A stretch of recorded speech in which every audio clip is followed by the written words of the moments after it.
Last week of basic training, we went out on a 20-mile hike. And we hiked out 20 miles, dug in, and we had tank attacks out there.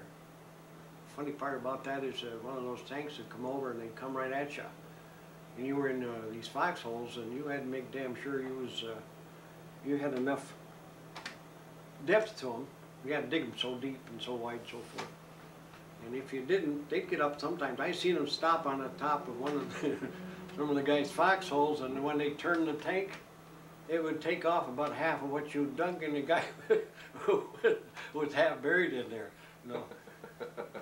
And then on the way back, after all of this mess was going on, why we spent time on the rifle range out there too, probably about 2 or 3 days, and you fired they had 3 different series that you fought, that you fired for. Let's see, there was marksman,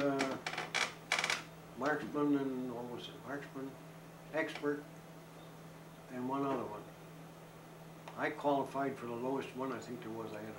I needed 168 on that one, and I think I got. I guess that's what I got, was 168. Right?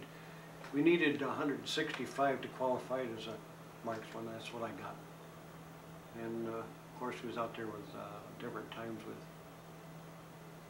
with 22s firing too. We fired. I made expert with the automatic rifle with a BAR. I got a 390 with a possible, with a 290 with a possible 400 on that one. And with a machine gun, I didn't, because couldn't hit beams with that for some reason or other. I don't know what I did with it, but I couldn't hit that.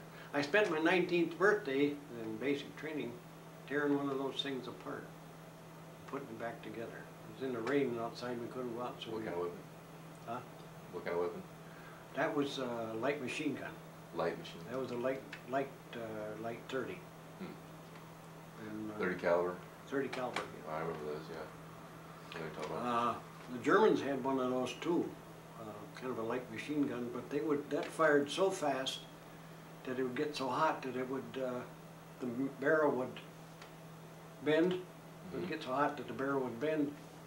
Ours would get that way, but it didn't bend. If you had to, I noticed, I was talking to some of the guys, they said the stream nearby or something, they'd throw it in there and cool it off and pick it up and start right in again with it.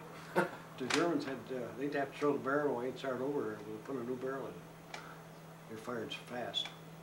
I think ours was, what, about somewhere between 750 and 800 rounds a minute or something like that. And theirs fired close to 1,000 or better. And really kick them out. Yeah. But anyway, on this 20-mile hike out, on the way back, after we got through with the tanks on the way back, they come over with planes and bombed us with flour bags. And sort of like I don't know what you would call it, but if you got any flour on you, you was the casualty. It was quite something. We got back to barracks, and that ended up when we got back to barracks, when that was over, that ended up the 20-mile hike and ended up our training. And we just waited for another bunch to move in, and we were to move out. And as it was, before I moved out of that, I had put in for paratroop training. And at the last minute, I pulled myself out of it. I couldn't see going through another 17 weeks of basic. So what I did was, they kept me back at the barracks, and they pushed me out, and I came home for 10 days and reported back to someplace in New Jersey, some camp in New Jersey. I can't remember the name of that one. But anyway, I was there about a week, and I got on board ship with about, well, it was 7,000 of us on board the ship. There was only one ship that left out of there at that time. Was it the There Queen was Mary? 7,000 troops on it. No, that wasn't the Queen Mary. No, no. It was the training, like that one I gave you there. Mm-hmm. That was they They assembled us on it, and they had one, they tell- took of the whole platoon, and